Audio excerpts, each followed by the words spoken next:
Good morning students. तो बच्चों आज हम एक नया chapter acid base and salt को शुरू करने वाले हैं। इस चैप्टर के अंदर मोस्ट इम्पोर्टेंट पार्ट जो रहेगा दैट इज़ साल्ट पोर्शन। और साल्ट पोर्शन को पढ़ने से पहले हमारे को एसिड और बेस के बारे में कंप्लीट नॉलेज होनी जरूरी है। ओके, नेक्स्ट पार्ट जो हमारा रहेगा साल्ट। तो हमारे को जो शुरू के लेक्चर हैं वो हम एसिड के ऊपर और बेस के ऊपर डिस्कशन करने वाले हैं। इसके साथ साथ इस चैप्टर के अंदर जो इम्पोर्टेंट पोर्शन है दैट इज़ ऑल्सो पीएच का एक इम्पोर्टेंट टॉपिक भी हम इस चैप्टर के अंदर डिस्कशन करेंगे।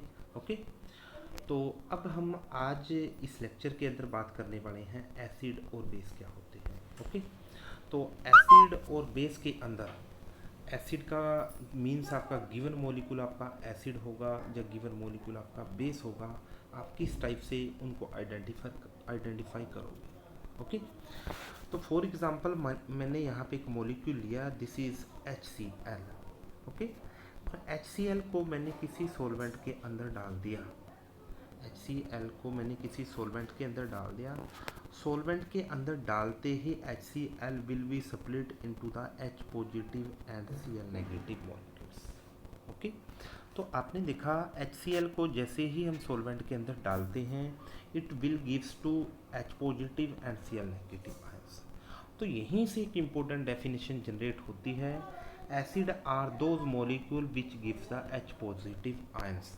Acid are those molecule which gives the H positive ions. Okay, तो अब आप एक नेक्स्ट एग्जांपल भी लेके जा सकते हो। यहाँ पे आपको गिवन एग्जांपल के अंदर लिखा हुआ है ए सल्फ्यूरिक एसिड। फॉर एग्जांपल बेटा सभी बच्चे सल्फ्यूरिक एसिड को जानते हैं, this having the H2SO4 formula. और जैसे ही आप इसको एक्वा सॉल्वेंट के अंदर रखते हो it gives to you 2H positive and SO4 -2 ions.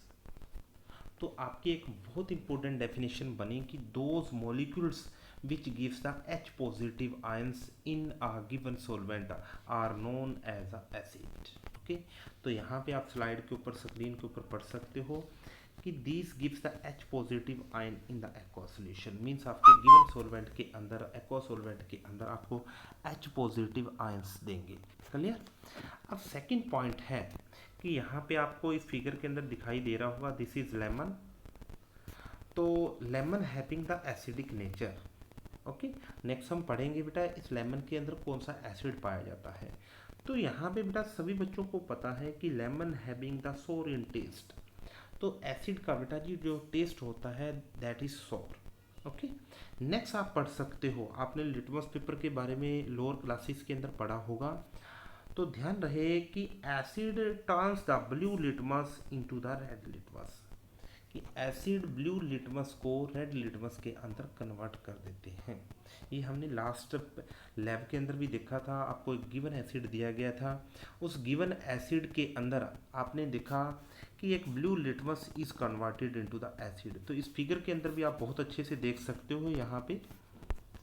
यहाँ पे बेटा मैंने एक ब्लू लिटमस लिया, आप देख सकते हो। ब्लू लिटमस को जैसे ही लेमन के साथ कांटेक्ट में लेके आया जाता है तो आप देख सकते हो this blue litmus is converted into the red. इस फिगर के अंदर बहुत अच्छे से क्लियर हो रहा है। और नेक्स्ट पॉइंट है एसिड कोरोड्स द मेटल, और थर्ड पॉइंट हमने ऑलरेडी कर ही लिया। ओके, अब जो हम बात करने वाले हैं नेक्स्ट जो एग्जाम्पल हैं एसिड्स के, HCl अभी हमने बात की, sulphuric acid, acetic acid and oxalic acid. इसके साथ साथ आप फॉर्मिक एसिड को भी पढ़ सकते हो। तो आपके माइंड के अंदर नाइट्रिक एसिड को भी यहाँ पे एग्जाम्पल में लिया जा सकता है। क्लियर। और आपने बेटा ध्यान रखना है कि इन सभी मॉलिक्यूल्स के फॉर्मूला आपको कंप्लीट क्लियर हो। फॉर एग्जांपल हाइड्रोक्लोरिक एसिड लेकर चलते हैं तो this having the formula HCl and sulphuric acid having the formula H2SO4 and this acetic acid having formula CH3COOH। और इसके साथ साथ आप oxalic acid C2O4 2H2O। Okay, तो इन सभी मॉलिक्यूल्स के आपको फॉर्मूलाज बहुत अच्छे से क्लियर होने भी चाहिए। अब हम यहाँ पे आप स्क्रीन के ऊपर एक टर्म्स को देख रहे हो, one having the strong acid and another having the weak acid. Okay, तो ध्यान रहे स्ट्रॉन्ग एसिड क्या रहेंगे। तो बेटा हमने क्या लिया, एक बीकर को लिया मैंने और इस बीकर के अंदर HCl को डाल दिया।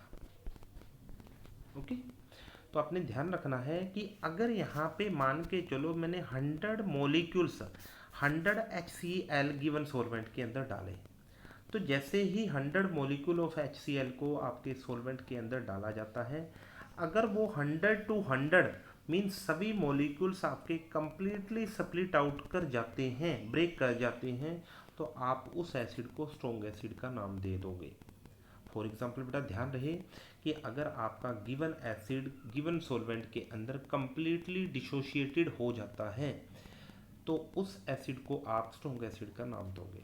ओके, इसके बाद आप नेक्स्ट पॉइंट है दिस इज वीक एसिड। तो फिर आपने वही बीकर लेना है, बीकर के अंदर आपने सॉल्वेंट को डालना है और सॉल्वेंट के अंदर आपने एसिड को डाल देना है। अब हमने लिया एसिटिक एसिड CH3COOH। जैसे ही दिस CH3COOH को मीन्स इस एसिटिक एसिड को आप गिवन सॉल्वेंट के अंदर डालते हो, तो आप देखोगे बेटा यहाँ पे अगर हम मान के चलते हैं जैसा कि हमने लास्ट भी अभी पढ़ा, 100 एसिटिक एसिड मॉलिक्यूल लेता हूँ, अगर बेटा वो 100 to 100 मॉलिक्यूल्स आपके कंप्लीटली ब्रेक नहीं हो रहे, तो उस मॉलिक्यूल्स को हम वीक एसिड का नाम दे सकते हैं। तो आपने 9th क्लास के अंदर भी डेफिनेशन पढ़े, strong acid are those acid which completely dissociated, but weak acid are those acid which are partially dissociated, कि वो मॉलिक्यूल पार्शली डिसोशिएटेड होते हैं और दीज मॉलिक्यूल्स कंप्लीटली डिसोशिएटेड होते हैं। ओके, अब हम नेक्स्ट पॉइंट जो पढ़ने वाले हैं that is also important terms, dilute acid का मतलब क्या रहेगा एंड कंसनट्रेटेड एसिड क्या रहेगा। ओके, तो आप यहाँ पे स्क्रीन के ऊपर बीकर को चेक कर रहे हो बेटा, यहाँ पे आपको बीकर दिखाई दे रहे होंगे। तो इन बीकर के अंदर ध्यान रखना है, जो ब्लू कलर आपको दिखाई दे रहा है this blue colour is H2। Okay, और जो आपको रेड बॉल्स दिखाई दे रही हैं यहाँ पे, ये रेड बॉल्स आपके किसी गिवन एसिड की हैं। ओके, ऑन सेम प्रोसेस यहाँ पे भी रहेगा, blue colour is represent the H2O and red balls is represent the given acid. तो ध्यान रहे आप इन दोनों बीकर्स के अंदर बहुत अच्छे से क्लियरली देख रहे हो कि इस गिवन बीकर के अंदर रेड बॉल्स कम हैं और यहाँ पे रेड बॉल्स बहुत ही ज़्यादा हैं। तो ध्यान रहे कि अगर आपके गिवन एसिड के अंदर H2O की अमाउंट ज़्यादा है, मीन्स आपके सोलवेंट की अमाउंट ज़्यादा है, तो उस एसिड को आप डाइल्यूट एसिड का नाम दे दोगे। तो यहाँ पे टर्म्स आप पढ़ सकते हो, more water less acid, and in the concentrated acid more acid and less water. Okay, तो ध्यान रहे कंसंट्रेटेड एसिड के अंदर एसिड की अमाउंट ज़्यादा रहती है और वाटर की अमाउंट कम रहती है, बट इन डाइल्यूट एसिड आपका लेस अमाउंट के अंदर होगा और आपका जो गिवन सॉल्वेंट मीन्स जो आपका वाटर है वो आपका एक्सेस अमाउंट के अंदर रहेगा।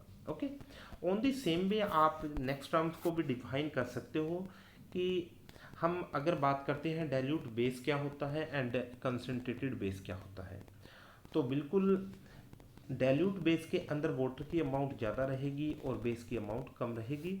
On the same way concentrated जो बेस होगा, कंसंट्रेटेड बेस के अंदर बेस की अमाउंट आपकी ज़्यादा रहेगी और H2O की अमाउंट आपकी कम रहेगी। ओके, अब हम जो नेक्स्ट टॉपिक है that is also important topic, this is base, means base क्या होते हैं। तो ध्यान रहे हम एक सिंपल सा एग्जांपल लेके जा रहे हैं, NaOH सोडियम हाइड्रोक्साइड। इसको मैंने सॉल्वेंट के अंदर डाला, सॉल्वेंट के अंदर डालते ही आप देखोगे NaOH will be split into the Na positive and OH negative, means NaOH को जैसे ही हम वाटर के अंदर डालते हैं, वाटर के अंदर डालने से Na पॉजिटिव और OH नेगेटिव के आयंस मिल जाते हैं और यहीं से हम बेस की डेफिनेशन को जनरेट करेंगे।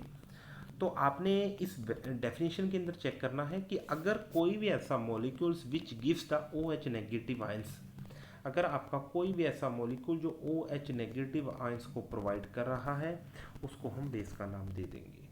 ओके, तो इसी पॉइंट को पढ़ा जा सकता है यहाँ पे स्क्रीन के ऊपर, base gives the OH negative ion in the aqua solutions. Okay, means आपके बेस जो होते हैं वो बेस आपको OH नेगेटिव आयंस प्रोवाइड करेंगे। क्लियर? इसके बाद नेक्स्ट रहेगा they are bitter in taste that acid having the sour in test. इसके बाद साथ साथ आप यहाँ पे नेक्स्ट पॉइंट चेक कर सकते हो, they turns the red litmus into सब ब्लू, मीन्स ये रेड लिटमस को ब्लू के अंदर कन्वर्ट करते हैं। नेक्स्ट पॉइंट है सोपी इन नेचर। ओके, बेस का जो नेचर होता है दैट हैविंग द सोपी नेचर। क्लियर। इसके बाद जो नेक्स्ट पॉइंट है, स्ट्रॉन्ग बेस क्या रहेंगे, वीक बेस क्या रहेंगे। अगर बेटा आपको एसिड क्लियर हो चुका है कि स्ट्रॉन्ग एसिड क्या रहेगा एंड वीक एसिड क्या रहेगा, तो इसके अंदर कोई भी प्रॉब्लम नहीं रहने वाली, बिल्कुल क्लियर, बिल्कुल सेम डेफिनेशन रहेगी आपकी। मीन्स स्ट्रॉन्ग बेस के अंदर strong base are completely dissociated in given solvent, but weak base partially dissociated in the given solvent. Okay, तो एग्जांपल ध्यान रखना है, strong base having the sodium hydroxide, calcium hydroxide, potassium hydroxide, and weak basis are the ammonium hydroxide. Okay, तो ध्यान रखना है, इन सभी example को आपके माइंड के अंदर बिल्कुल अच्छे से क्लियर होना चाहिए। ओके, तो आज हम इतना ही पढ़ते हैं। तो आपने बेटा इन सभी बुक्स जो सभी आज आपको टॉपिक रिकवर करवाएगी, इन टॉपिक्स को आप अपनी नोटबुक के ऊपर नोट करते चलना है।